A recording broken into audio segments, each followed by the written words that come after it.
সালাম আলাইকুম সবাইকে। আপনারা যারা সমন্বয়ক এবং সহ সমন্বয়ক রয়েছেন, যারা এই গণ অভ্যুত্থানে আহত হয়েছেন, গণ অভ্যুত্থানে যারা আমাদের অনেক ভাই আহত হয়েছেন, গুরুতর আহত হয়েছেন, আপনারা তাদেরকে বিভিন্ন সরকারি হসপিটাল এবং বিভিন্ন প্রাইভেট হসপিটালে দেখতে যাচ্ছেন এবং বিষয়টিকে আমরা অত্যন্ত ইতিবাচকভাবে দেখি যে আমরা সবার পাশে দাঁড়ানো উচিত। কিন্তু আপনারা জানেন যে স্বাস্থ্য মন্ত্রণালয় থেকে ইতিমধ্যে যারা আহত হয়েছে তাদের জন্য ডেডিকেটেড স্পেশাল ইউনিট করে দেওয়া হয়েছে।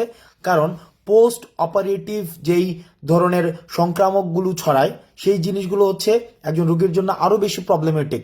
অর্থাৎ একটা রোগী এখন যে পর্যায়ে রয়েছে তার পরবর্তীতে অপারেশনের পরে যে বিভিন্ন যেই সংক্রামক ছড়ানোর যে প্রবণতাটি থাকে সেটি ওই রোগীকে আরও বেশি ক্ষতির সম্মুখীন করে ফেলে।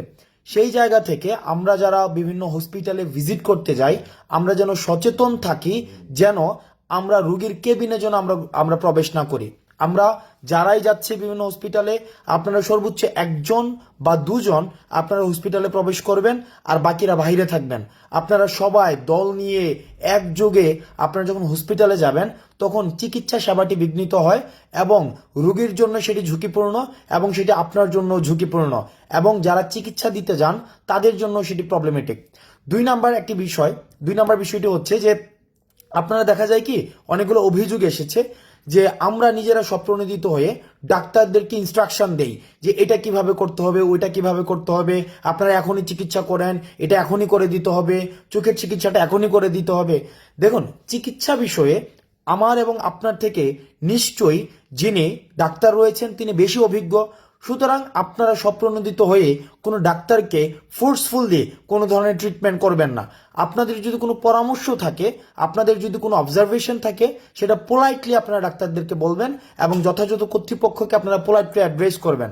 আপনারা যদি একদম স্বপ্রণোদিত হয়ে একটা দল নিয়ে কিছুক্ষণ পর পর একটা দল এখন গেল, একটা আবার 10 মিনিট পর আরেকটা টিম আসলো, আবার 2 ঘন্টা পর আরেকটা টিম হসপিটাল ভিজিট করতে আসলো এবং প্রত্যেকেই যদি ডাক্তারকে ইনস্ট্রাকশন দেওয়া শুরু করে তাহলে ডাক্তাররা চিকিৎসাটা করবে কখন?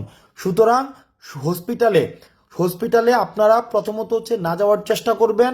যদি কোনো অভিযোগ থাকে সেটা যথাযথ কর্তৃপক্ষের কাছে যাবেন এবং যেই ওয়ার্ডগুলোতে যারা অসুস্থ আছে তারা ভর্তি আছেন সেই ওয়ার্ডগুলোতে আপনারা প্রবেশ করার প্রয়োজন নেই।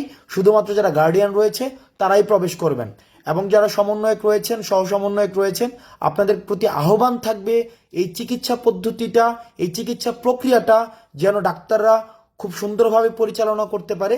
তাদেরকে আমরা বিভিন্ন পরামর্শ দিয়ে সহায়তা করব, কিন্তু তাদের সাথে কোনো ধরনের ইল ট্রিটমেন্টে, কোনো বাজে ব্যবহার, তাদেরকে ফোর্সফুলি কোনো কিছু বলা, এই কাজগুলো আমরা করব না। আপনারা ভালো থাকবেন, সুস্থ থাকবেন। সালামু আলাইকুম।